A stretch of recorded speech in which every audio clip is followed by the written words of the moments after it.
When Apple doesn't tell us what the letter E stands for in the new iPhone 16e, it's kind of just up to us to guess. Some people think it stands for essential or economical or entry level, and some people, definitely not me, think the E in iPhone 16e stands for egregiously expensive. Apple's been building these slightly less expensive earmarked E-letter Frankenstein together smartphones all the way back since the first iPhone SE in 2016. That was 9 years ago. And you might think that since Apple didn't have to design all new components that the price would be more palatable. But you forgot who we're talking about. It does come in all your dog's favorite colors though.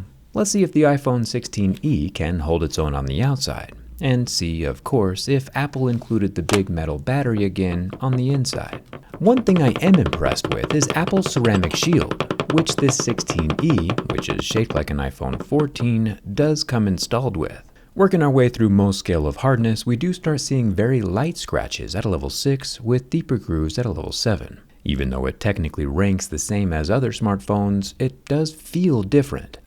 And my personal opinion is that ceramic shield is indeed better than regular tempered glass. The scratches are less pronounced. The 12 megapixel front-facing selfie camera is off-center, but that's normal for Apple. It's protected by the same ceramic shield as the rest of the phone.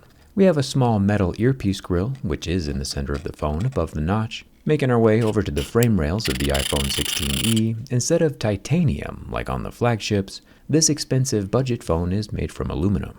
Pretty normal. You might be wondering why I have a cool band-aid on my finger. It's 'cause I got a kachowie. The iPhone 16e does feel lighter than other phones I've held recently, but that might be because we're missing the MagSafe magnets on the back. The volume buttons and action button are made from metal and are not removable. Thanks to Samsung, these are things we now have to test for. The USB-C 2.0 charging port can charge at 20 watts, and thanks to the wire mesh over the speaker grills, it is also IP68 water resistant. Remember though that water damage is still not covered under warranty. Making our way to the soft-touched etched glass back panel, which hopefully is removable, we'll find out in a second. The main 48 megapixel camera lens is scratch resistant.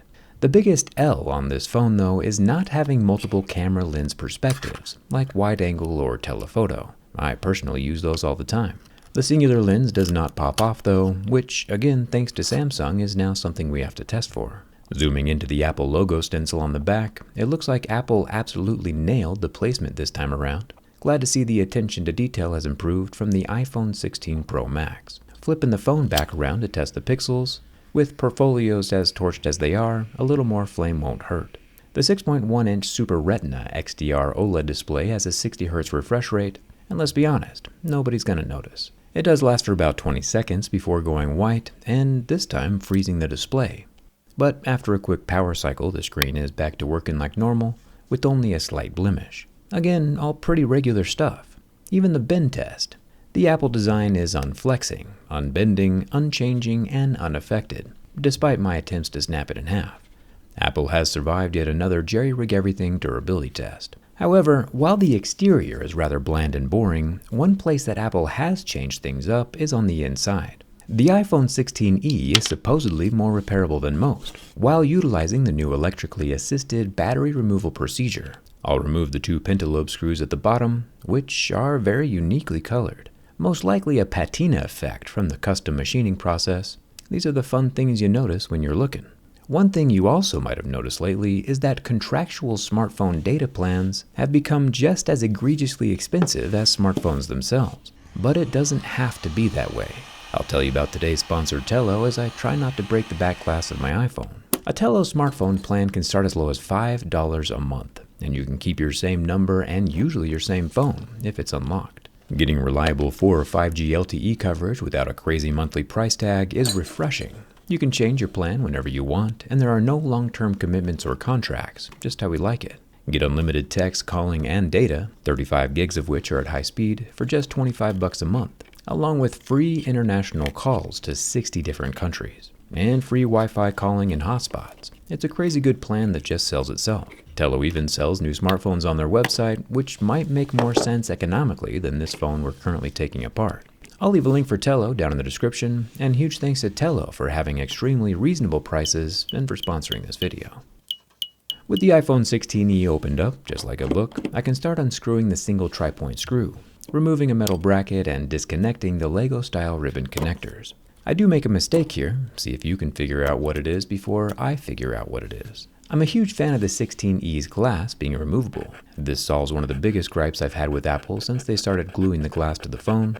Apple did remove the MagSafe magnets from the 16e, but honestly I'm not too worried about that. The wireless charging is still here, and you can always get MagSafe back by just buying a case with magnets in it, like the D-brand grip case. I'm also extremely happy with Apple's new battery removal process. I do personally need to find a better solution than a stripped-down 9-volt battery with alligator clips, but it's also super cool that you can remove the whole battery with just a 9-volt battery and some alligator clips. No prying, no alcohol, just electricity. The battery has to be connected for about a minute and a half for the adhesive to finally release. The positive electrode is connected to the tab on the battery, and the negative alligator clip is just tacked onto a screw near the charging port.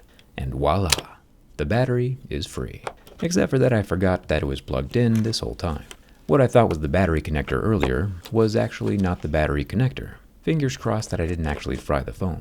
With 2 more little tri-point screws removed, we can set aside the second metal bracket and take a closer look at the electrically debonded adhesive, along with the 4005 mAh battery.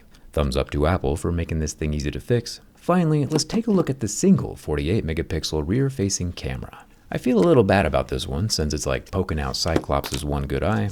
Apple says this camera has something called OIS, which is optical image stabilization. It's a pretty normal hardware-based lens shifting type of compensation to get more stable images while recording videos. But Apple has also invented a type of sensor shift stabilization in some of their other phones, and I just want to see if this singular camera lens comes with that feature or not. Shredding down the camera lens housing reveals that there are indeed some magnets inside the camera, but only for the lens itself, so no sensor shift stabilization on this guy. Which is fine, would have been cool to see though. Now Cyclops has no eye for nothing. Personally, I just hope I didn't cook this phone with my 9-volt battery while it was still connected. I think if Apple wanted to absolutely crush Android and obtain that last 40% market share they don't have already, they could sell this thing at like $200 and probably still make a profit, while locking even more people into their inescapable ecosystem. But that would probably be bad for innovation in general, so I'm glad they didn't. And look at that, another teardown success. The iPhone 16e says it doesn't recognize the camera anymore, which is weird since it is sitting right here, but it probably can't see it.